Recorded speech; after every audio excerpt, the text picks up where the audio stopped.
জনগণের ইচ্ছার ভিত্তিতে আদেশ জারি করবেন, জনগণের যে ইচ্ছার ভিত্তি আছে সেটির প্রমাণ কি?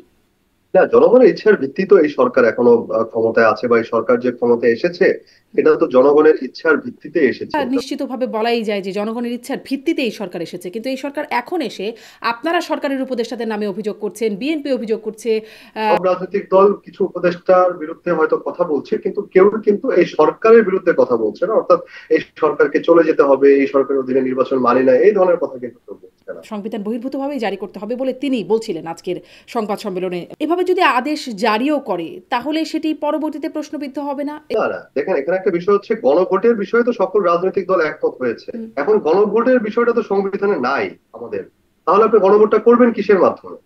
পরবর্তীতে একটা রিট হলো, ধরেন পরবর্তীতে আদালতে কেউ গেল এটা নিয়ে। না না, গণভোট আপনি কিভাবে চ্যালেঞ্জ করবেন? এটা তো জনগণ ভোট দিয়েছে, জনগণের ইচ্ছাই তো সবার উপরে। আপনি সংবিধান সংবিধান যদি আপনি দেখেন, সেই সংবিধানে লেখা আছে এই সংবিধান কিন্তু জনগণের অভিপ্রায়েই কেন যাচ্ছেন, মানে প্রতীক তো একটা নতুন দলের জন্য খুব এত গুরুত্বপূর্ণ হয়ে দাঁড়াচ্ছে কেন যে নির্বাচনেই আপনারা যাবেন না যদি শাপলা না পান? না, এটা এটা শুধুমাত্র যে প্রতীক না পাওয়ার ঘটনা না, মানে প্রতীক আমি কেন পাবো না, মানে এজ এ পলিটিক্যাল পার্টি আমার তো একটা রাইট আছে। ধরেন তদন্ত হয় না এই উপদেষ্টা আসিফ মাহমুদের বাবার অভিযোগের, তার বিরুদ্ধে যত অভিযোগ, হত্যা থেকে শুরু করে চাঁদাবাজি, দখলদারিত্বে নানান রকম অভিযোগ আছে, এমনকি নাহিদ ইসলামের বাবা, তার বিরুদ্ধেও নানান অভিযোগ আছে। আমরা করব? তদন্ত করার দায়িত্বটা কার আসলে? আপনারা তো সরব হচ্ছেন, সরকারের দায়িত্ব। আপনারা কি তদন্তের জন্য সরব হচ্ছেন? আপনারা তো যেমন বিএনপি চাঁদাবাজি করছে, দখলবাজি করছে, আপনারা তো খুব সরব সেই বিষয়টা নিয়ে। আসিফ মাহমুদ সজীব ভুঁইয়া কি চাঁদাবাজি করেছে? মানে আমি আপনার প্রশ্নটা বুঝতে পারিনি। হ্যাঁ, চাঁদাবাজির অভিযোগ তো তার বিরুদ্ধেও আছে। ওই যে শাম্মী আক্তারের বাড়িতে, আওয়ামী লীগের সাবেক এমপি, তার বাড়িতে কিন্তু চাঁদাবাজি তার, হলো। রিয়াদ, যিনি না না, কেউ কাউকে আটকে রাখা হয়েছে বা কেউ কি গিয়েছে যে মামলা করতে, মামলা নেয়নি পুলিশ, এমন ঘটনা কি ঘটেছে?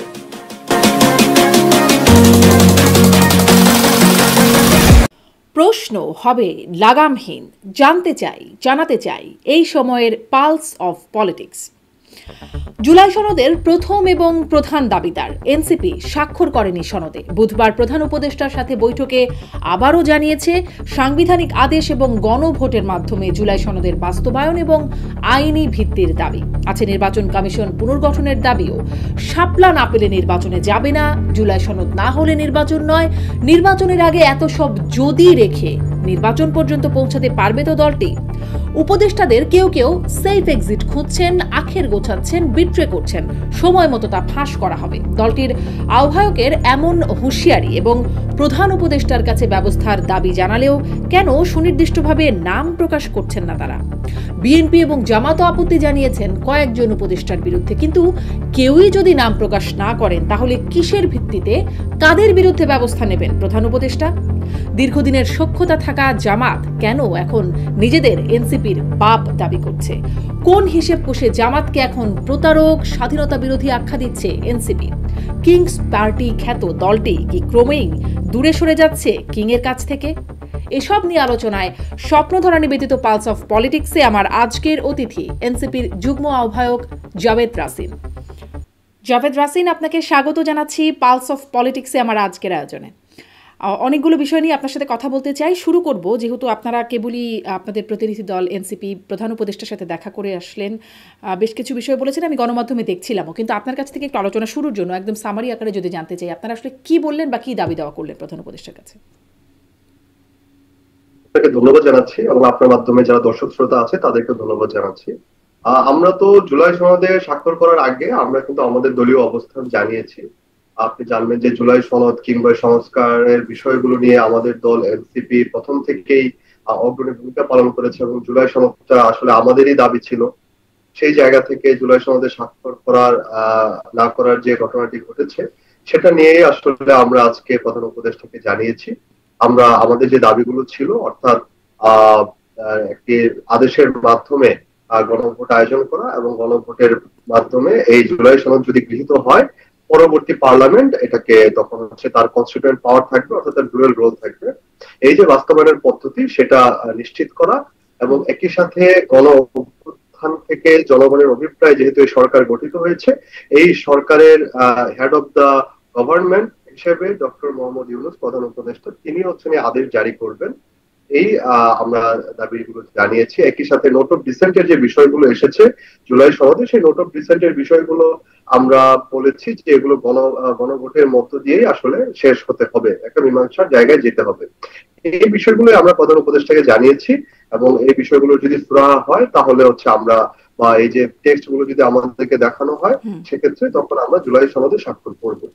জি, মানে জুলাই সনদ আপনাদের মানে আজকের বলার অন্যতম জায়গা ছিল যে আপনারা যে বিষয়গুলো বলছেন, আমি দেখছিলাম আপনাদের এই অবস্থানটা তো আজকেই না, আপনারা আগেও জানিয়েছেন যে আপনাদের এনসিপির অবস্থান বলে একটা কার্ডেই আমি দেখছিলাম যে আগে জানুক জনগণ, জনগণের নামে আদেশ, জনগণের রায় শেষ, কথায় 3টি পয়েন্ট দিয়ে আপনারা বলছেন।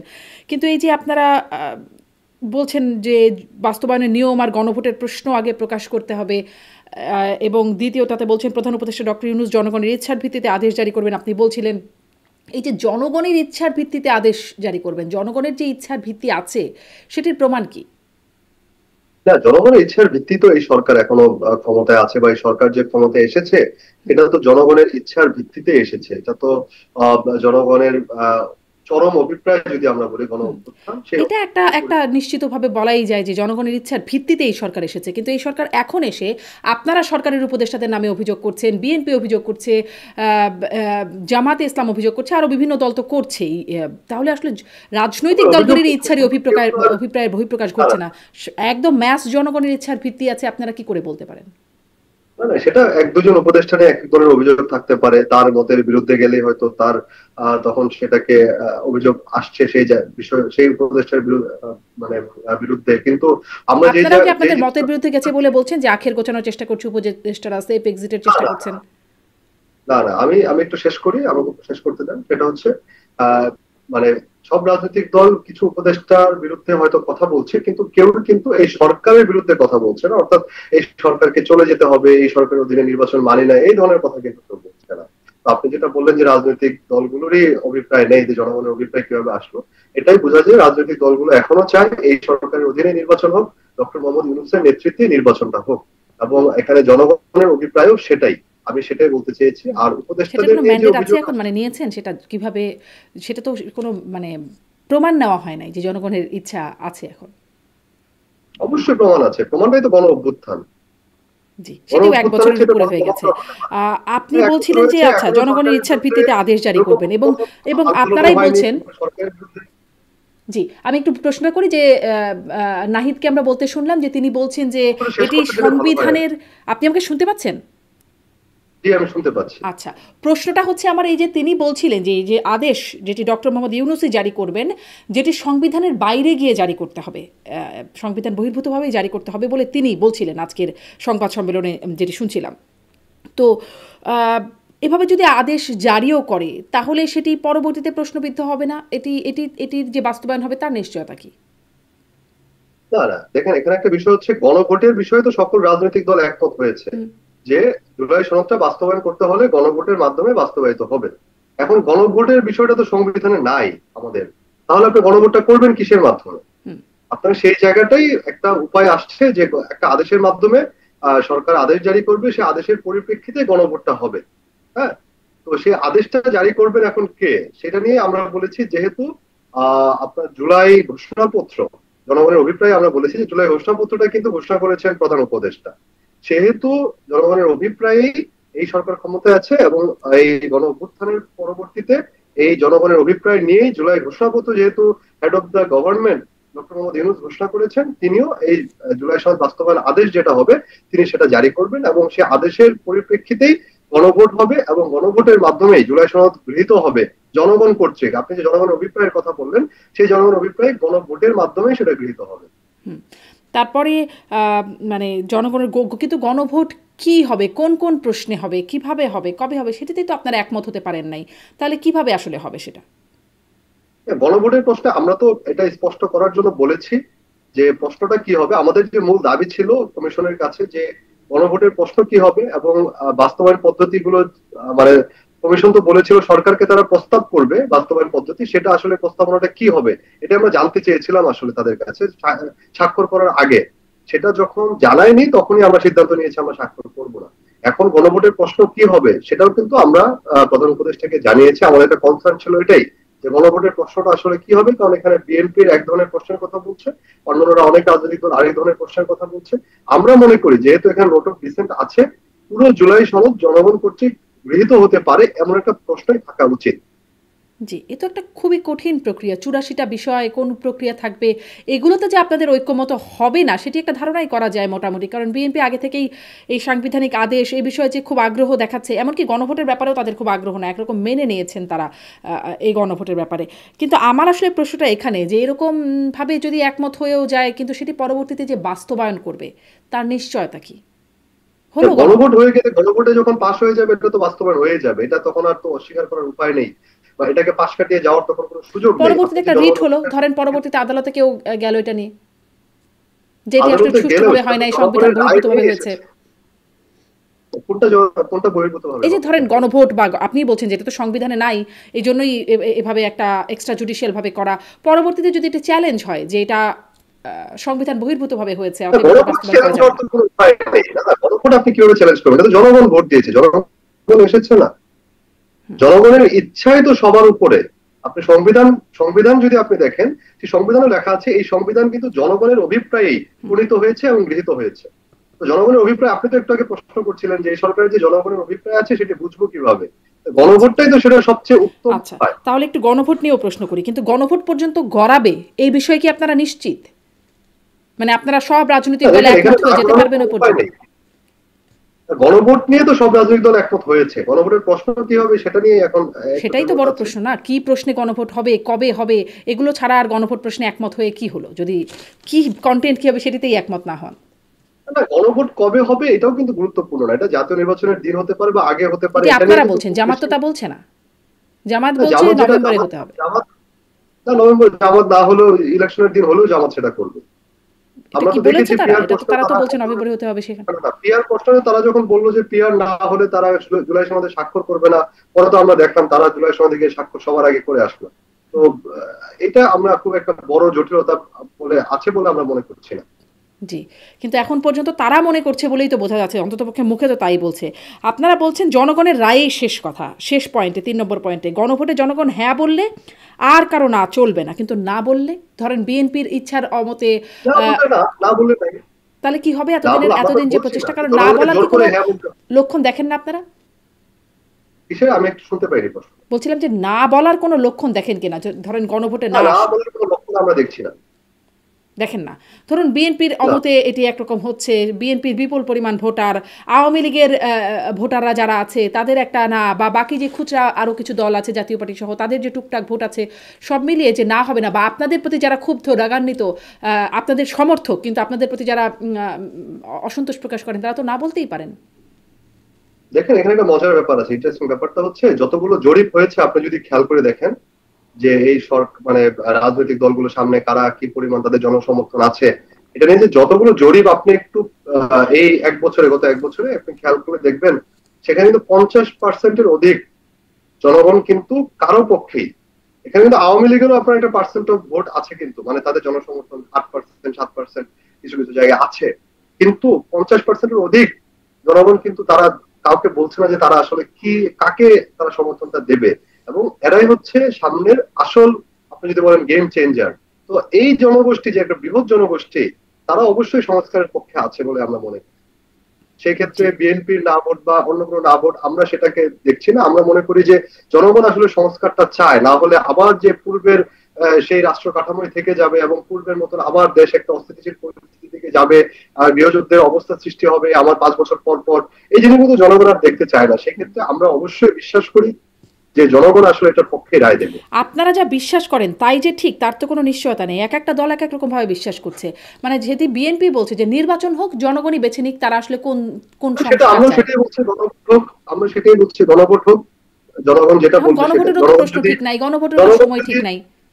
না, জনগণ যদি এই গণভোটে, না না সেটাই আমি সেটাই বলছি, ধরেন জনগণ যদি এই গণভোট প্রত্যাখ্যানই করে যে না হ্যাঁ না ভোট তো পরের কথা, যে আমি এই গণভোট মানি না, তাহলে কি হবে? আপনার কাস্টিং হবে না, দেখো 10%, 20% লোক গেল গণভোট দিতে, তাই না?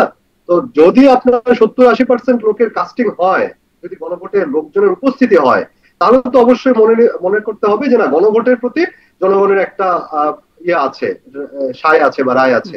তারপরে গিয়ে হ্যাঁ বা না ভোটের প্রশ্নটা আসছে, তাই তো? তখন যদি তার মধ্যে মেজরিটি হ্যাঁ আসে তাহলে সেটা পাস করবে। তাহলে তো ধরুন অনেক কিছু করার পর আপনারা স্বাক্ষর করবেন, গণভোটের প্রশ্ন ঠিক করা। না না, অনেক কিছু করার পর না, না না না, এখানে আপনি মনে হয় বুঝতে ভুল করেছেন। সেটা হচ্ছে আমরা বলেছি যে বাস্তবায়নের যে পদ্ধতির কথা কমিশন বলছে সেটা এই জুলাই সনদে লিখে দিতে হবে। জুলাই সনদে তারা লিখেটা দেয় নাই, তো আমরা বলছি আপনারা না লিখে দিলে আমাদেরকে অন্তত টেক্সটটুকু দেখান, যে লেখাটা আপনারা সরকারকে পাঠাবেন, প্রস্তাবটা পাঠাবেন, সেটা আমাদেরকে লিখিত দেখান। আমরা টেক্সটটা দেখতে চেয়েছি শুধু। আমরা মনে করেছি যে না, আমরা প্রতারিত হতে চাই না, এই জায়গাটাই আমরা শুধু দেখতে চেয়েছি। কিন্তু যে গণভোট বাস্তবায়নের পদ্ধতি, মানে দুঃখিত, এই জুলাই সনদ বাস্তবায়নের পদ্ধতি তো গিয়ে দাঁড়াচ্ছে ওই গণভোট, সাংবিধানিক আদেশ, মানে এই তো প্রক্রিয়া। তো সেগুলো লিখে দিতে হবে। আমি আমি স্বাক্ষর করলাম, কিন্তু পরবর্তীতে গিয়ে দেখা গেল কমিশন আরেক ধরনের প্রস্তাব দিয়ে দিয়েছে সরকারকে, তখন আমি কোথায় যাবে? তখন তো জনগণ বলবে তুমি তো স্বাক্ষর করেছো এটাতে।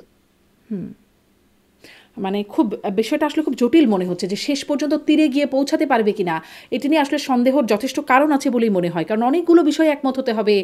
সামনে ফেব্রুয়ারিতে যদি নির্বাচন হয়, এত প্রক্রিয়া কি আসলে বাস্তবিকভাবেই সম্ভব হবে? এতগুলো রাজনৈতিক দল একমত হয়ে একটা প্রক্রিয়া নির্ধারণ করবে, হবে?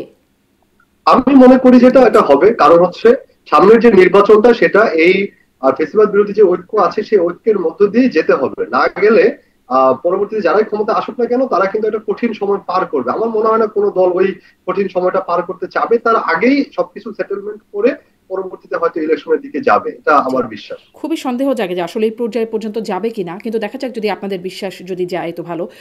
কিন্তু ধরেন সংবিধান জনগণের ইচ্ছার বহিঃপ্রকাশ, সেই সংবিধানের বহু কিছু যত বিগত সরকারগুলো ছিল তারা লঙ্ঘন করেছে। তারা তাদের নিজেরা যেই প্রতিশ্রুতি দেয়, ইশতেহার ডকুমেন্টেড, সেটা তারা লঙ্ঘন করে। তারা নিজেরা মিলে যেই রূপরেখা তৈরি করে সেগুলো তারা লঙ্ঘন করে। এগুলো যে সব কিছু হবার পরে লঙ্ঘন করবে না, লঙ্ঘন করলে পরের চেক, মানে সেটার চেক দেওয়ার জায়গাটা কি থাকবে?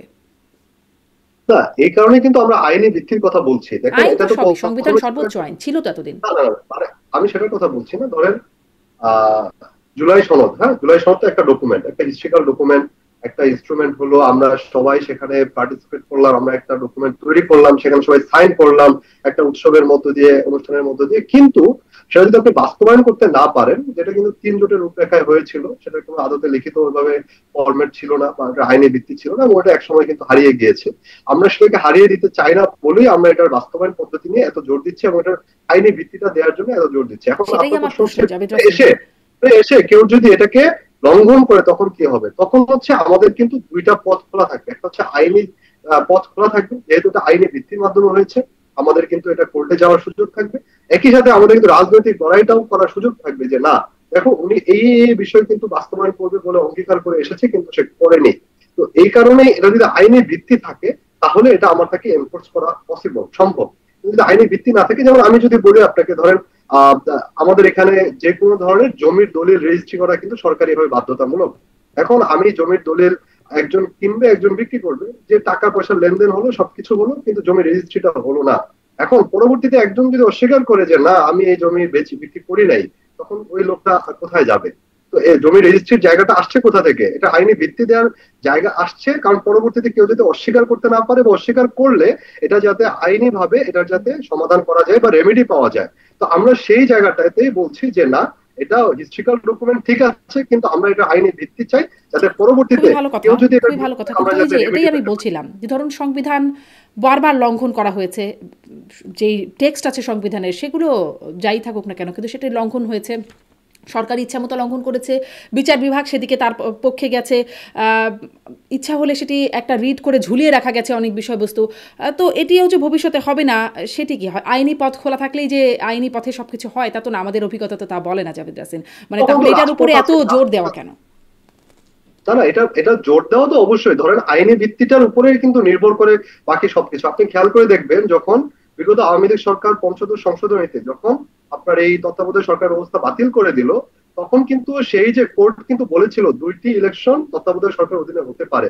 সেই কোর্টে সেই কথাটাকে কেন্দ্র করেই কিন্তু পরবর্তীতে রাজপথে আন্দোলন এবং এই ফেসিবাদ বিরোধী যে দীর্ঘ লড়াই, সেটা কিন্তু চলেছে। তো অবশ্যই আইনি ভিত্তির দরকার আছে। আইনি ভিত্তি না থাকলে আমার যে আর্গুমেন্টটা লিগাল বা ভ্যালিড এটা জনগণ তো বুঝবে না। যখন আমি যেমন ধরুন এই আইনি সরকারও যখন ক্ষমতায় আসে মানে দায়িত্ব নেয়, সংবিধানে হাত রেখে সংবিধান সমুন্নত রাখার দায়িত্ব নিয়ে মানে ক্ষমতা নিয়েছে, দায়িত্ব নিয়েছে, তারা করে নাই সংবিধানের বিষয়। আপনারা সংবিধান মানছেন না বা এই সংবিধানই আউটস্টেট করে দেওয়ার কথা বলা হচ্ছে, আর সরকার সংবিধান মানছেও না বিভিন্ন জায়গায়। কোথাও কিছু তো হচ্ছে না, আইনি আইনি জায়গায় তো চ্যালেঞ্জ করাই যায়, তাই না? কিছু তো হচ্ছে না। চ্যালেঞ্জ করেন, চ্যালেঞ্জ করার জায়গা তো বন্ধ নাই। কিন্তু চ্যালেঞ্জ করে এখন তো কোনো লাভ নাই, কারণ যে ক্ষমতাসীনদের বিরুদ্ধে খুব লাভের কিছু হয় না। কিন্তু চ্যালেঞ্জ করার জায়গা তো রয়েই যাচ্ছে, তাই না? মানে এরকম চ্যালেঞ্জ করে কি হয়? চ্যালেঞ্জ কি করার হয়? জায়গা থাকবে, শোনেন চ্যালেঞ্জ করার জায়গা থাকবে, কিন্তু আমি যে কথাটা বলার চেষ্টা করছি সেটা হচ্ছে যদি আইনি ভিত্তি থাকে তাহলে এটার বৈধতা বলেন বা এটার পক্ষে লড়াই করার জায়গাটা বলেন সেখানে একটা বৈধতা থাকে বা এটার একটা মানে ভ্যালিড শক্তি থাকে। হ্যাঁ, আহ, তো সেই জায়গাটা থেকে আমরা আইনি ভিত্তির কথা বলছি। এটা যে কেউ লঙ্ঘন করতেই পারে, লঙ্ঘন করলে সেটার ফয়সালা করার জন্য কোর্ট যেমন থাকবে একই সাথে রাজপথও থাকবে, এবং জনগণ যখন দেখবে যে না এটা আসলে বৈধভাবেই সে এটা লঙ্ঘন করেছে, হ্যাঁ মানে অবৈধভাবে সেটা লঙ্ঘন করেছে, তখন জনগণ এই জিনিসটার বিরুদ্ধে কিন্তু রাজপথে নামবে।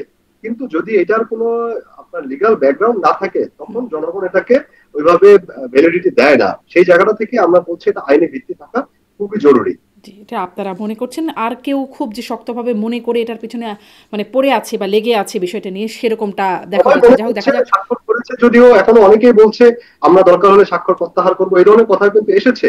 তো বাস্তবায়ন পদ্ধতি নিয়ে চিরেই আপনি দেখবেন যে সবাই আমাদের সুরে কথা বলবে। দেখা যাক কি হয় আসলে, নাকি জুলাই সনদ সেই জাদুঘরের উঠিয়ে রাখা হবে, জাদুঘরেই থেকে যাবে, সেটি প্রশ্নটিও এখন আসলে উঠছে, রয়েই যাচ্ছে।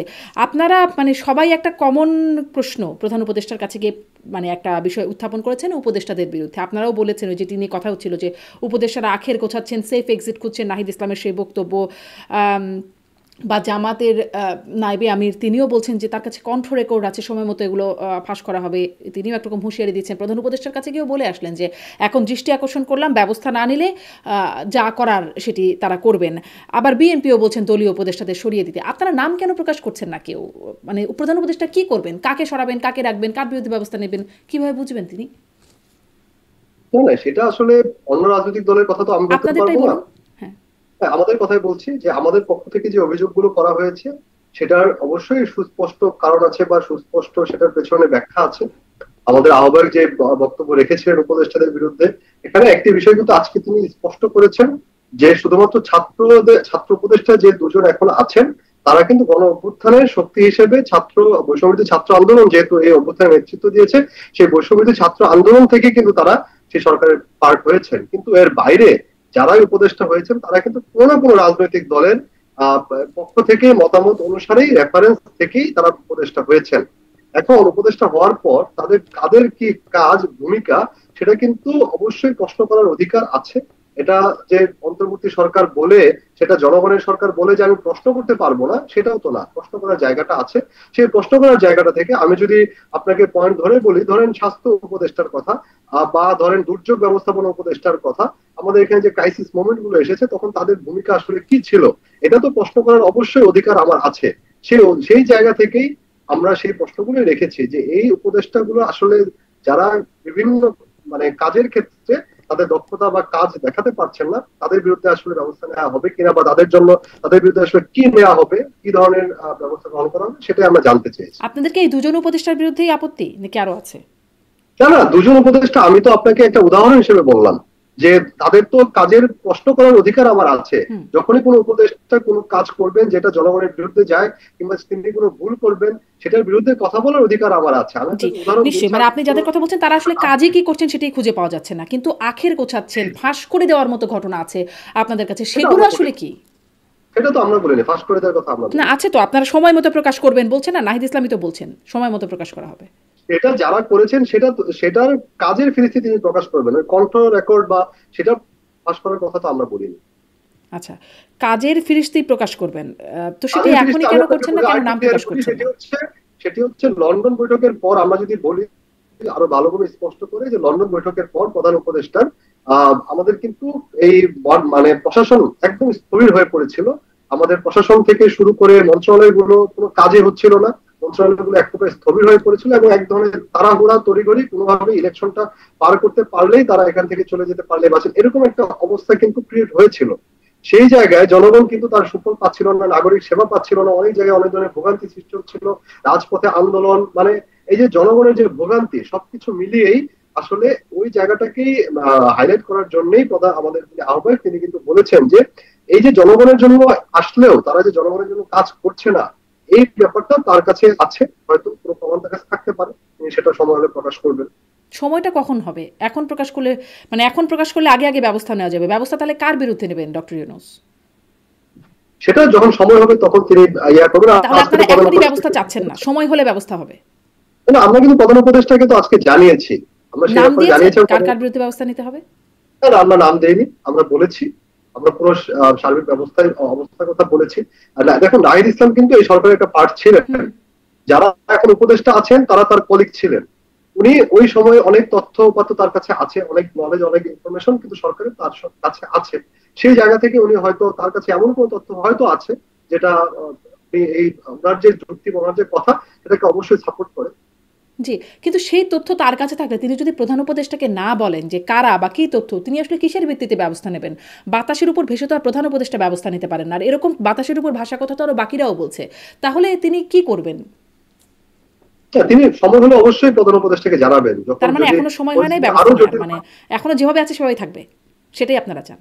যেভাবে আছে সেভাবে থাকবে না, এখন জিনিসটাকে যাতে আরো ইমপ্রুভ হয়, যারা এই ধরনের কাজ করেছে তারা যাতে এই ধরনের কাজ না করে বা আরো ভালোভাবে যেন মন্ত্রণালয়গুলো চালায়, বা সামনে নির্বাচন করার জন্য মাঠ প্রশাসন বলেন, পুলিশ প্রশাসন বলেন, বা সর্বস্তরে তারা যাতে ভালো মতন ভাবে এই একটা নির্বাচন অনুষ্ঠান করার জন্য সব ধরনের প্রস্তুতি নিতে পারেন, সেটার জন্যই হয়তো চাপ প্রয়োগ করার জন্য এই ধরনের কথা। কথাটা একরকম নীতি বাক্যের মতো শোনাচ্ছে, মানে সুনির্দিষ্ট দায়িত্বশীল ভাবে যেভাবে কাজ করার কথা, যেটা করলে আসলে কাজ হবে, সেরকম কিছু তো আসলে মনে হচ্ছে না। যে সবাই ভালো করে কাজ করুন আপনারা, এরকম একটা কথা মনে হচ্ছে, মানে মোটা দাগে কথা, খুব সুনির্দিষ্ট ব্যবস্থা নেওয়া, এরকম তো কিছু হচ্ছে কি? হচ্ছে না তো।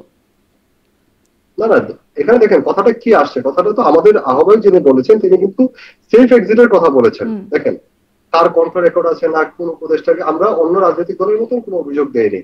আমাদের মোট কথাটাই ছিল সেফ এক্সিটের বিষয়। সেফ এক্সিট মানে কি, আমি কোন রকম একটা ইলেকশন দিয়ে আমি এখান থেকে আমার মতন চলে যাব, এই তো বিষয়টা। তো আমি আমার মতন চলে যাব, তার মানে কি আমার কোনো না কোনো দলের সাথে কোন ধরনের সেটেলমেন্ট হয়ে থাকতে পারে, এবং আমি তো সেটা স্পষ্ট করেই আপনাকে বললাম। সেটা প্রধান উপদেষ্টার লন্ডন বৈঠকের পরেই সেটা হয়েছে। এখানে তো প্রধান উপদেষ্টাও তো বৈঠকে উপস্থিত ছিলেন। তো আমরা সার্বিক পরিস্থিতির ক্ষেত্রে যাতে সামনের নির্বাচনটা সুষ্ঠু হয়, অবাধ হয়, এখানে যাতে কোনো একটা দলের সাথে কোনো একটা সেটেলমেন্ট করে শুধুমাত্র একটা একপাক্ষিক নির্বাচন না হয়, এটার জন্যই প্রেশার ক্রিয়েট করার জন্যই আমাদের এই কথাটি বলেছেন। জি, অনেকেই বলছেন যে আপনারা এরকম ভেগ রাখছেন কারণ পরবর্তীতে যেন বলতে পারেন আমরা আগেই বলেছিলাম যে উপদেষ্টাদের মধ্যে গরমিল আছে, কাজ করছেন না, নিরপেক্ষ না, এরকম একটা জায়গা রাখার জন্য আপনারা এখন থেকে বলছেন। যদি সুনির্দিষ্ট থাকতো তাহলে আপনারা দলগুলো, আপনারা বা অন্য দলগুলো, তারা সুনির্দিষ্টভাবে বলতেনই যে আপনাদের কাছে এই আছে বা এদের বিরুদ্ধে আপনাদের অভিযোগ আছে। আসলে কি এরকম কিছু যে আপনারা পরে বলবেন যে আগেই তো বলেছিলাম যে সমস্যা আছে উপদেষ্টা পরিষদে? না না না, আমরা এটা বলার জন্য না। যখন শুনেন, যদি কারো বিরুদ্ধে সুনির্দিষ্ট অভিযোগ থাকে এবং কেউ যদি এটা না শুধরায়, কিংবা কেউ যদি সামনের ইলেকশনটাকে আসলে একপাক্ষিক করার আরো প্রচেষ্টা চালায়, তো সেই ক্ষেত্রে আমরা তখন আমরা ব্যবস্থা নিব, আমরা সেই ব্যাপারে তখন কথা বলবো। জি, আজকে আপনি দুজন উপদেষ্টার কথা বললেন যে যাদের কাজের বিষয়ে প্রশ্ন করার সুযোগ আছে বা জায়গা তৈরি হয়েছে। আমার মনে হচ্ছে একজন ব্যক্তিগত আর একটা কি এটা আমরা মনে করতে পারি, যেমন ধরেন উপদেষ্টা আসিফ নজরুল, আইন উপদেষ্টা, তার বিরুদ্ধে যে মানে তারকে নিয়ে যে আপনাদের মধ্যে একটা ক্ষোভ আছে, সেটা একটা প্রকাশ হিসেবে তার ছাগল খেয়ে ফেলা হলো নাসিরুদ্দিন পাটোয়ারিরা, মানে ওই সময় সেই ঘটনাগুলো, মানে তিনিও কি একজন, এভাবে বোঝে নেওয়ার সুযোগ আছে যে তার বিরুদ্ধে আপনাদের ক্ষোভ আছে? আমি কিন্তু আমি আপনি আমার কথাটাকে মনে হয় ভুলভাবে ব্যাখ্যা করছেন বা বোঝার চেষ্টা করছেন। সেটা হচ্ছে, আমি বলেছি একজন সাধারণ নাগরিক হিসেবে, ধরেন এই যে আগুন লাগলো এয়ারপোর্টে, কিংবা মাইলস্টোনে যে বিমান দুর্ঘটনা ঘটলো, এরপরে সরকারের যে কুইক রেসপন্স করার কথা ছিল সেটাকে আমরা পেয়েছি, দেখতে পেয়েছি? আমরা পাইনি। সেই জায়গাটায় অবশ্যই দুর্যোগ ব্যবস্থাপনা মন্ত্রণালয় কিংবা স্বাস্থ্য মন্ত্রণালয়ের তো ঘাটতি আছে একটা।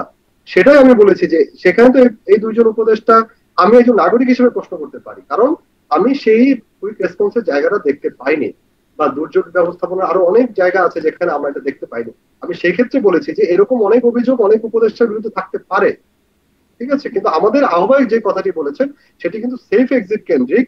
সেটা হচ্ছে কোন একটা দলের সাথে সেটেলমেন্ট করে একটা একপাক্ষিক নির্বাচন করে সেখান থেকে দায়িত্ব থেকে সরে পড়া, এই ধরনের। কারণ জনগণ কিন্তু এই সরকারকে ক্ষমতায় বসিয়েছে কোন দলের সাথে সেটেলমেন্ট করে একটা একপাক্ষিক নির্বাচন করার জন্য না, একটা সংস্কার করে, বিচার করে একটা সুষ্ঠু এবং অবাধ নিরপেক্ষ নির্বাচন অনুষ্ঠান উপহার দেওয়ার জন্যই এই সরকারকে ক্ষমতায় বসানো হয়েছে।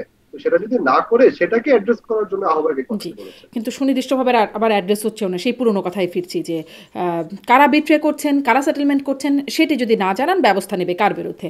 আসি এবার আপনারা আরও একটা বিষয় দেখছিলাম যে আপনারা ইলেকশন কমিশন পুনর্গঠনেরও দাবি করেছেন, নাহিদ ইসলাম বলছিলেন আজকে। সেটা কি এখন সম্ভব? আর 3 মাসের কিছু বেশি সময়, 4 মাসেরও কম সময় আছে নির্বাচনে, সেটা কি সম্ভব?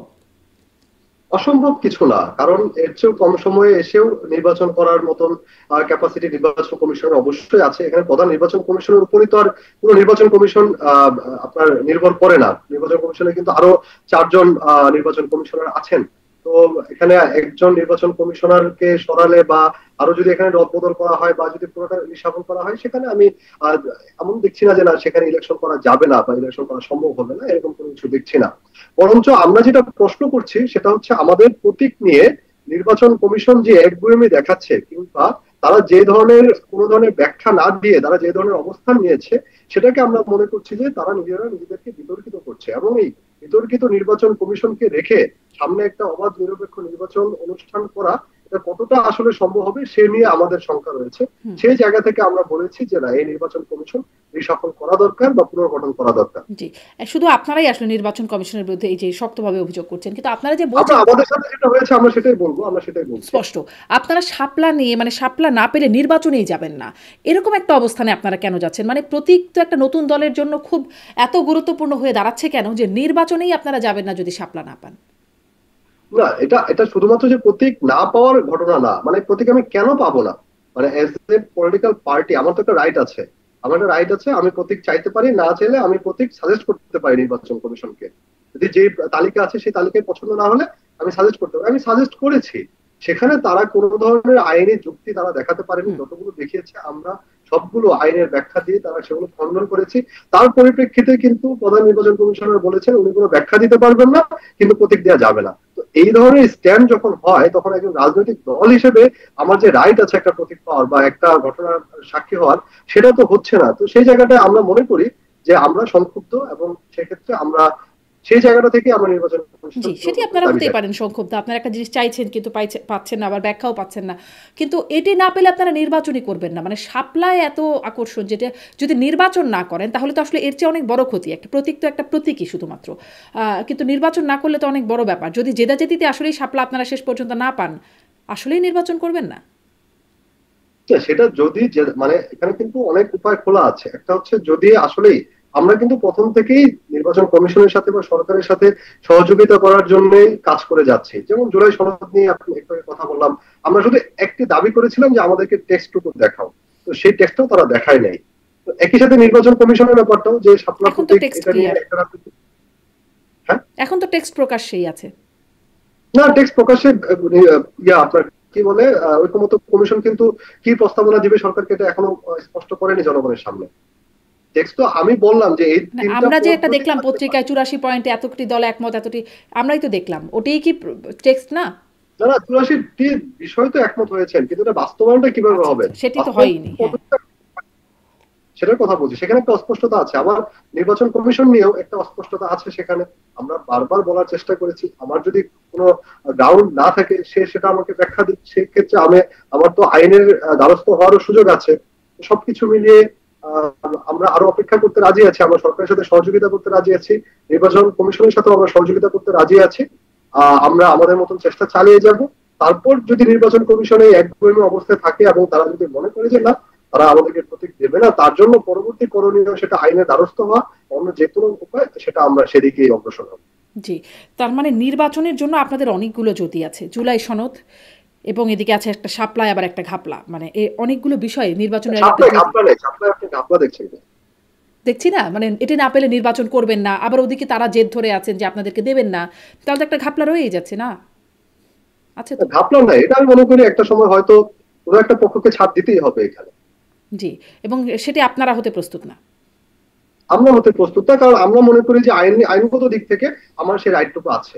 জি, জি, মানে সেটাই, এই জন্যই বলছিলাম যে অনেকগুলো যদি নির্বাচনের জন্য আপনাদের সামনে অনেকগুলো যদি রয়ে যাচ্ছে। আপনারা বলছিলেন যে অনেক মানে কয়েকজন উপদেষ্টার কথা বলছেন যারা সেফ এক্সিট করছে, যদিও নাম বলছেন না। আপনারা বলছেন 2 জন উপদেষ্টা তারা গণ অভ্যুত্থানের প্রতিনিধি হিসেবে আছেন, কিন্তু তাদের বিরুদ্ধেও বিশেষ করে সুনির্দিষ্টভাবে যদি আসিফ মাহমুদের কথা বলি, কত শত অভিযোগ আছে, আপনারা কি সেগুলো নিয়েও বলেন? কারণ এগুলোর কিছুর তদন্ত হয় নাই। ধরেন তদন্ত হয় নাই উপদেষ্টা আসিফ মাহমুদের বাবার অভিযোগের, তার বিরুদ্ধে যত অভিযোগ, হত্যা থেকে শুরু করে চাঁদাবাজি, দখলদারিত্ব, নানান রকম অভিযোগ আছে। এমনকি নাহিদ ইসলামের বাবা, তার বিরুদ্ধেও নানান অভিযোগ আছে। এগুলোর কি কোনো তদন্ত হলো, কোনো সুরাহা হলো, নাকি তারা উপদেষ্টা বা প্রভাবশালী বলে কিছুই হয় না? তদন্ত কি আমরা করব? তদন্ত করার দায়িত্বটা কার আসলে?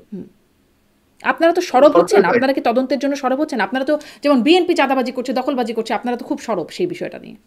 আসিফ মাহমুদ সজীব ভুঁইয়া কি চাঁদাবাজি করেছে? মানে আমি আপনার প্রশ্নটা বুঝতে পারিনি। না, আসিফ মাহমুদ সজীব ভুঁইয়া, হ্যাঁ, চাঁদাবাজির অভিযোগ তো তার বিরুদ্ধেও আছে। ওই যে শাম্মী আক্তারের বাড়িতে, আওয়ামী লীগের সাবেক এমপি, তার বাড়িতে কিন্তু চাঁদাবাজি তার হলো। রিয়াদ, যিনি গ্রেপ্তার হলেন, তিনি বললেন যে কিন্তু আসিফ মাহমুদ সজীব ভুঁইয়ার এখানে। ব্যাখ্যা উনি দিয়েছেন, সেটার ব্যাখ্যা দেওয়া হচ্ছে, সেটা নিয়ে অনেক ইয়া হয়েছে, এবং কোনো যদি চাঁদাবাজির অভিযোগ থাকতো সেটা নিয়ে তো সুনির্দিষ্ট মামলা হতো, আইনের দ্বারস্থ তো যে কেউ হতে পারতেন। এই যে কোনো মামলা হচ্ছে না, কোনো তদন্তও হচ্ছে না, এই বিষয়গুলো কি ফেয়ার হচ্ছে? না না, কেউ কাউকে আটকে রাখা হয়েছে বা কেউ কি গিয়েছে যে মামলা করতে, মামলা নেয়নি পুলিশ, এমন ঘটনা কি ঘটেছে? সেটা যদি আমি প্রশ্ন করি। জি, আসলে মামলা করবে কারা, এটা তো তার ঘাড়েও তো একটু মাথা থাকতে হবে। মামলা হবেটা কিভাবে? কিন্তু আপনাদের কোনো দাবি নাই না যে, মামলা হচ্ছে মানে না, তারা অনেক জায়গায় তো গণঅভ্যুত্থানের মামলা পক্ষের হচ্ছে। শক্তি, তাদের যদি বিরুদ্ধে অভিযোগ ওঠে সেটার বিরুদ্ধে আপনারা না না, স্থল কোনো দেখেন ব্যবস্থা আমরা নিতে পারেন না। জি। না না না, আমরা কি ব্যবস্থা নিব? আমরা তো একটা রাজনৈতিক দল হিসেবে আমরা মনে করেছি সবসময়, আমরা এখনো বিশ্বাস করি, সেটা হচ্ছে যে কোনো ধরনের অন্যায়ের বিরুদ্ধে আমাদের অবস্থান একদম স্পষ্ট। সেটা অন্যায়ের বিরুদ্ধে, চাঁদাবাজি হোক, সেটা সন্ত্রাসী হোক, যে কোনো কর্মকাণ্ডের বিরুদ্ধে। কিন্তু কোনো সুনির্দিষ্ট অভিযোগ ছাড়া আমরা কার বিরুদ্ধে কিসের জন্য সরব হবো সেটা আমরা এখনো বুঝতে পারছি না। আমরা যে সকল অভিযোগ কিন্তু আছে আমাদের বিরুদ্ধে, আমরা কিন্তু সেগুলো খণ্ডন করেছি বা সেই অনুযায়ী আমরা ব্যবস্থা নিয়েছি। আমাদের কেন্দ্রীয় সদস্যদেরকে বহিষ্কার করা হয়েছে, বা এর বাইরে আমাদের যে জেলা উপজেলা কমিটি যারা যারা আছেন অনেকের ব্যবস্থা নেওয়া হয়েছে, বহিষ্কার করা হয়েছে। অনেকের বিরুদ্ধে কিন্তু মামলাও হয়েছে, সেই মামলা কিন্তু আমাদের দলের পক্ষ থেকে করা হয়েছে, এরকম ঘটনা কিন্তু আছে। যেমন ধরুন, মানে কিছু বিষয়, যেমন ধরুন কিছুটা নারী কেলেঙ্কারি ঘটনায় সারোয়ার তুষার, তার বিরুদ্ধে আপনারা কারণ দর্শানোর নোটিশ দিয়েছিলেন। কিছুদিন তার দলীয় কার্যক্রম থেকে অব্যাহতিও ছিল তার। তিনি কি কারণ দর্শালেন যে তার মানে সেই মানে তার বিরুদ্ধে ব্যবস্থা সেটা প্রত্যাহার করা হলো? না দেখুন, সারোয়ার তুষারের বিষয়টা, এটা নিয়ে আমরা বহুবার অনেকবার আলোচনা হয়েছে। আপনি তারপর যেহেতু বিষয়টা তুললেন, সেখানে এই যে দেখুন, আমি কিন্তু একটু আগে বললাম যে আপনার কিন্তু আইনের দ্বারস্থ হওয়ার সুযোগ আছে, ঠিক আছে? কিন্তু একজন ব্যক্তি তিনি মামলা না করে তিনি বারবার সবকিছুকে, এখানে আমি কিন্তু যে ঘটনা ঘটেছে সেটার পক্ষে কোনো কিছু বলছি না, আমি পুরো বিষয়টাকে তুলে ধরার চেষ্টা করছি। দল হিসেবে আমি দলের ভূমিকার কথা বলছি। আর সেই জায়গাটায় হচ্ছে যে একজন ব্যক্তি তার তার রাইট এখানে হয়েছে, ভায়োলেট হয়েছে, তিনি আইনের দ্বারস্থ হবেন। কিন্তু আইনের দ্বারস্থ না হয়ে পুরো বিষয়টাকে যখন বারবার বারবার ফেসবুকে বা সামাজিক যোগাযোগ মাধ্যমে নিয়ে আসার চেষ্টা করছিলেন, তখন আমরা ওই বিষয়টাকে তখন আমরা অন্যভাবে মোকাবেলা করার চেষ্টা করেছি, এবং সেই জন্য সারোয়ার তুষারের বিরুদ্ধে কিন্তু সাংগঠনিক ব্যবস্থা নেওয়া হয়েছে। তাকে সাংগঠনিক কার্যক্রম থেকে দীর্ঘদিন অব্যাহত রাখা হয়েছিল, এবং পরবর্তীতে সেই সংক্ষুব্ধ নারী তিনি কিন্তু কোনো ধরনের আইনি পদক্ষেপ যখন নেননি, বারবার উনি এসে সামাজিক যোগাযোগ মাধ্যমে বিষয়গুলো টেনে আনছিলেন। তার এক পর্যায়ে তখন দল মনে করেছে যে না, এটার পিছনে ভিন্ন কোনো উদ্দেশ্য আছে অবশ্যই, এবং তার পরিপ্রেক্ষিতে এবং সারোয়ার তুষারকে তার যে শাস্তি, সেটা আমাদের সাংগঠনিক বিভিন্ন কার্যক্রম থেকে অব্যাহতি, সবকিছু মিলিয়ে একটা সময় দল বিবেচনা করেছে যে না, এটার পেছনে অন্য হয়তো কোনো উদ্দেশ্য থাকতে পারে। সেই হিসেবে দল তখন ব্যবস্থা নিয়েছে, তার সেই অব্যাহতি পত্র উজ্জ্ব করেছে। কিন্তু মানে সারোয়ার তুষার কি কারণ দেখালেন সেটি তার কারণের উপর ভিত্তি করে না। কারণ তো অবশ্যই দেখিয়েছে, না না, কারণ তো অবশ্যই দেখিয়েছেন। আমাদের শৃঙ্খলা যে কমিটি আছে, যে কমিটি রিপোর্টের কি কারণ ভিত্তিতেই তো তাকে দেখিয়েছে সেটি কি অব্যাহতি। আমরা জানতে পারি? আপনি জানেন? সেটা আমি জানি না, সেটা আচ্ছা। শৃঙ্খলা কমিটির কাছে আছে। শৃঙ্খলা কমিটি যদি কখনো আপনার দাবি জানান, তারা হয়তো সেটা প্রকাশ করবে। যেমন ধরেন চট্টগ্রামের নিজামুদ্দিন এনসিপি নেতা, তার বিরুদ্ধে এরকম একতারই 2 কোটি টাকা চাঁদা না পেয়ে তার স্বামীকে মামলায় ফাঁসানো হচ্ছে, এরকম অভিযোগ করলেন। আপনারা তাকে শোকজও করেছিলেন। তারপরে তারপরে তাকে তার পদও স্থগিত করা হয়েছিল সম্ভবত, যতটুকু আমি গণমাধ্যমে দেখতে পাচ্ছি, কিন্তু সেটি আবার স্থগিতাদেশ পরে প্রত্যাহার করে নেওয়া হয়েছে। কেন নেওয়া হলো? তারপরে তার বিরুদ্ধেই 5 লাখ টাকার চাঁদা নেওয়ার ভিডিও ছড়িয়ে পড়িয়েছিল যে চট্টগ্রাম নগর কেন্দ্রিক আন্দোলন দমাতে তিনি চাঁদা নিয়েছেন। তারপরে আসলে আপনারা কি করলেন তার বিরুদ্ধে?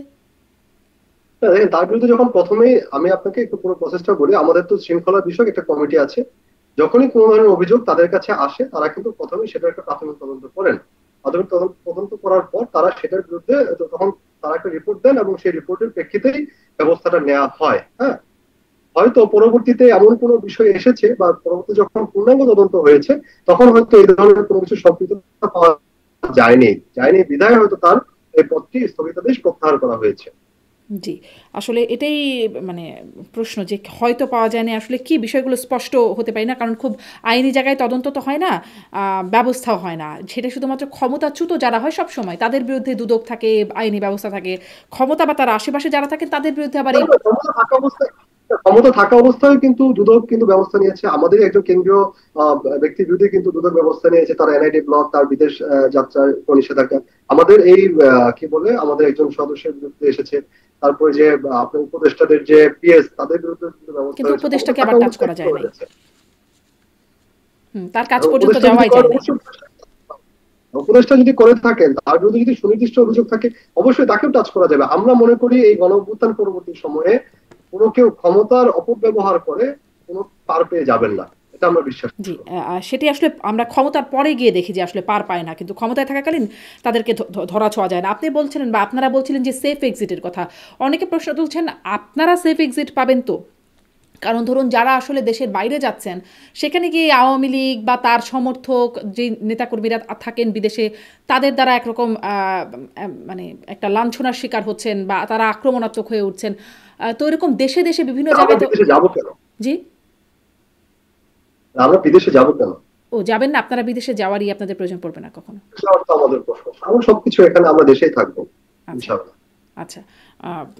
আপনারা দেশেই থাকবেন, দেশে আপনাদের সমস্যা হবে না, অন্যান্য দলগুলোর সাথে কোথাও সমস্যা হবে না তো? কারণ এখন আপনারাও পারস্পরিক অভিযোগের যে জায়গায় চলে যাচ্ছেন, একসময় দীর্ঘদিনের মানে শুরু থেকেই একরকম খুব সখ্যতাপূর্ণ সম্পর্ক জামাত ইসলামের সাথে, এখন আপনারা তাদেরকে রাজনৈতিক প্রতারক বলে আখ্যায়িত করছেন, আর তারা আপনাদেরকে তারা আপনাদের বাপ হিসেবে দাবি করার চেষ্টা করছেন। মানে এটি এই প্রশ্নেই বরং আসি যে কেন আপনাদের এই সখ্যতা এই একরকম এর মুখোমুখি অবস্থানে গিয়ে পরিণত হলো, এটাই একটু আগে শুনি। দেখেন, জামাতের সাথে আমাদের সখ্যতা পুরোটাই কিন্তু সংস্কার কেন্দ্রিক ছিল। হ্যাঁ, সংস্কারে আমাদের যখন আমরা সংস্কারে বসলাম, ঐক্যমত্য কমিশনের সাথে যখন বসলাম, তখন আমরা বিভিন্ন ইস্যুতে আমরা সকল রাজনৈতিক দলের সাথে কিন্তু কথা বলেছি, এটা বিএনপির সাথেও বলেছি, জামাতের সাথেও বলেছি, কিংবা যদি আমি এবি পার্টির কথা বলি, গণ অধিকার পরিষদের কথা বলি, গণতন্ত্র মঞ্চের কথা বলি, বাম দলের কথা বলি, ইসলামী দলগুলোর কথা বলি, যারা যারা আছেন আমরা কিন্তু প্রত্যেকের সাথে কথা বলেছি। আমরা যেমন ওই বৈঠকের ভিতরে তো আমাদের মিটিং চলেছে, তার বাইরে ওই ওখানে হল রুমে কিংবা মিটিং পরে, মিটিং এর আগে বিভিন্ন সময়ে সকল রাজনৈতিক দলের সাথে আমরা কথা বলেছি। রাষ্ট্রের স্বার্থে, জনগণের স্বার্থে আমরা যে জিনিসগুলো আসলে সংস্কারটা করা প্রয়োজন সেই জিনিসগুলো আমরা বোঝানোর চেষ্টা করেছি রাজনৈতিক দলগুলোকে। তখন রাষ্ট্রের স্বার্থে বা প্রয়োজনের স্বার্থে যারাই আমাদের সংস্কারের কথায়, সংস্কারের আমাদের যে প্রস্তাবনাগুলোর সাথে যারা একমত হয়েছেন তারা কিন্তু প্রস্তাবনাগুলোর সাথে একতা পোষণ করেছেন। সেই প্রশ্নে হয়তো জামাতের সাথে আমাদের কথাগুলো অনেকাংশে মিলেছে, আমাদের অনেক প্রস্তাবের সাথে কিন্তু জামাত তাদের মত পরিবর্তন করেছে। আবার অনেক কিছু আছে যেখানে কিন্তু আমাদের যেমন ধরেন নারী ইস্যুতে জামাত এবং আমরা কিন্তু পুরোপুরি ভিন্ন অবস্থানে ছিলাম, এরকম ঘটনা ঘটেছে। তো সেটা শুধুমাত্র সংস্কারের কিছু বিষয় নিয়ে জামাতের সাথে আমাদের কথাবার্তা একসাথে হয়েছে, এর মানে এই না যে জামাতের সাথে আমাদের সখ্যতা কিংবা বৈরিতা, কোনোটাই না। বা বিএনপির সাথে যে তখন আমাদের কথা মিলে নাই দেখে তার সাথে আমাদের খুব বৈরী সম্পর্ক হয়ে গেছে, সেটাও কিন্তু না। তো এই গণঅভ্যুত্থান পরবর্তী সময়ে এই ফেসিবাদ বিরোধী যে রাজনৈতিক দলগুলো মাঠে ছিল, ক্রিয়াশীল যে দলগুলো, তাদের মধ্যে এখন দেখেন একটা রাজনৈতিক দল একটা রাজনৈতিক দল থেকে তো আলাদা হবে, সে তার প্রতিপক্ষ, সামনের ক্ষমতা, নির্বাচন, লড়াই সবকিছু মিলিয়ে তার একটা প্রতিপক্ষ থাকবে, তার একটা চিন্তা ভাবনা থাকবে, তার একটা গোল থাকবে, ভিশন থাকবে, সবকিছু মিলিয়ে সেটা একটা আরেকটার সাথে পৃথক হবে, কখনো এক হবে না।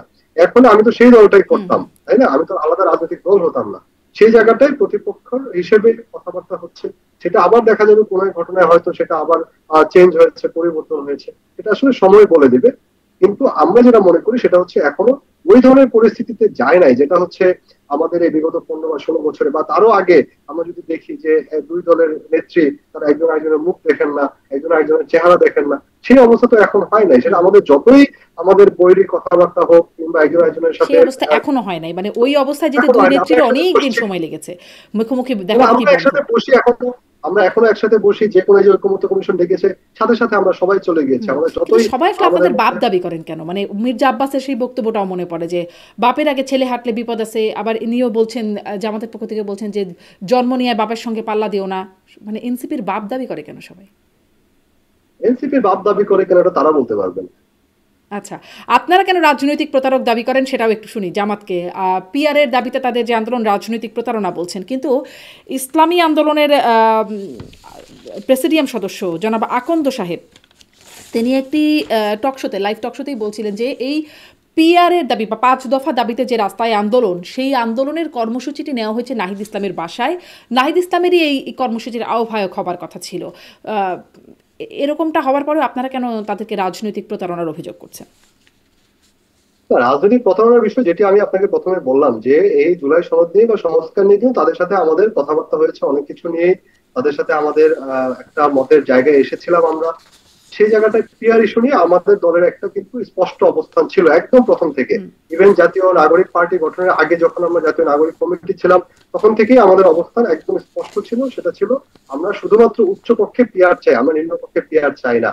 সেই অবস্থান, এবং সেখানে আপনি অবশ্যই জানেন যে জামাতের দুইটা কক্ষেই তারা পিআর চায়। তারা আমাদেরকে বহুবার সেদিকে টানার চেষ্টা করেছে, কিন্তু আমরা যেটা বলেছি একটু আগে, আমরা আমাদের সব দাবিতে কিন্তু অনড় আছি, আমরা আমাদের অবস্থানে এখন পর্যন্ত ঠিক আছে। তো সেই জায়গাটায় যখন জামাত পিআর এর ইস্যুতে রাজপথে আন্দোলন ডেকে ফেলে, আবার তারা বলে তারা নির্বাচনে যাবে না, তারা জুলাই সনদে স্বাক্ষর করবে না, এই ধরনের কথাবার্তা বলার পর, এবং একটি আন্দোলনে যুগপৎ আন্দোলনে আমাদের নাম তারা সেখানে দিয়ে দেয়, যেটাতে আসলে আমরা কখনো সম্মত ছিলাম না যুগপৎ আন্দোলনের ব্যাপারে।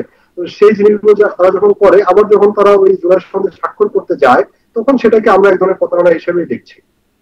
জি, আচ্ছা, এটা কি ঠিক যে আসলে নাহিদ ইসলামের এই আন্দোলনের বা 5 দফা দাবিতে আন্দোলনের আহ্বায়ক হবার কথা ছিল, তার বাসায় আসলে এই বৈঠকটা হয়েছে? না না, এই ধরনের কোনো কিছু আমার জানা নেই। জি, এই ইসলামী ধরনের কোনো আন্দোলনের বৈঠক প্রেসিডিয়াম সদস্য হয়েছে বলে আমার আশরাফ জানা আলী নেই। আকন্দ তিনি আসলে এই দাবিটি করছেন যে 5 দফা দাবিতে যে আন্দোলন, সেই কর্মসূচি ঠিক করা হয়েছিল নাহিদের বাসায় এবং সেখানে তার থাকার কথা ছিল। এই জন্য না, প্রতারণার এখানে অভিযোগটা একটা ইসলামী পাল্টা দলগুলো অভিযোগ সহ আপনাদের ইসলামী উপরও আসে। দলগুলো সহ না, আমি বলি সেটা, এখানে ইসলামী দলগুলো সহ বাকি দলগুলোর সাথে যে বৈঠক হয়েছিল, সেই বৈঠকে শুধুমাত্র এই আপনার সংস্কার কেন্দ্রিক যে জুলাই সনদ বাস্তবায়নের দাবিতে, জুলাই সনদ বাস্তবায়নের এবং আরো কিছু বিষয় ছিল, যেমন দ্রব্যমূল্য বা এই দুর্নীতির বিরুদ্ধে এরকম কিছু বিষয় নিয়ে বলা হয়েছিল যে প্রত্যেকটা রাজনৈতিক দল যার যার মতন করে, যেহেতু আমার দাবির সাথে, আমার পিআর এর দাবির সাথে কিন্তু জামাতের পিআর এর দাবির কিন্তু তফাৎ আছে, বা আমার পিআর এর দাবির সাথে ইসলামী আন্দোলন যেটা তার কিন্তু তফাৎ আছে। তারা দুই কক্ষে পিআর চাচ্ছে, তারা নিম্ন কক্ষে পিআর চাই ইসলামী আন্দোলন, জামাত দুই কক্ষে চাচ্ছে, আমরা শুধুমাত্র উচ্চ কক্ষে চাই। তো এখানে তো আমাদের মতের পার্থক্য আছে।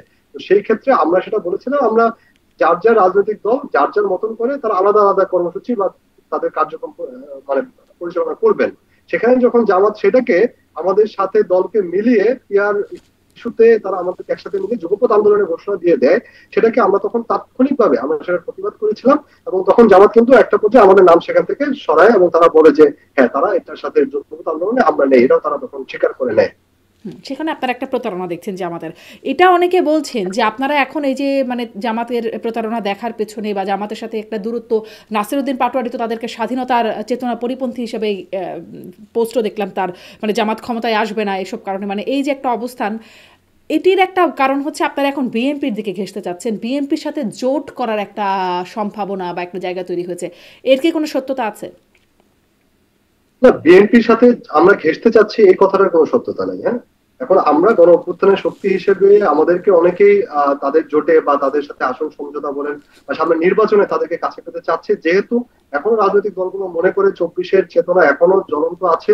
তো সেই জায়গাটায় তারা মনে করেছে যে না, ওই জায়গাটায় যদি এনসিপি কে সাথে পাওয়া যায় তাহলে হয়তো সামনে নির্বাচনে একটা বড় ঐক্য দেখিয়ে ভোটের মাঠে হয়তো ভালো কোনো রেজাল্ট আসতে পারে, বা সামনে যে পথ চলাটা নির্বাচনের যে তৈরিটা সেটা যাতে খুব ভালোভাবে পথটা পার হতে পারে, সেই জায়গাটায় তারা সবাই এনসিপি কে পাশে চাচ্ছে। সেটা শুধুমাত্র বিএনপি না, জামাতও, আপনারা অন্যান্য কার আরো। পাশে যাওয়ার কথা ভাবছেন কারো এই পাশে ব্যাপারে যাওয়ার? আমরা এখনো কোনো চূড়ান্ত সিদ্ধান্ত নেইনি।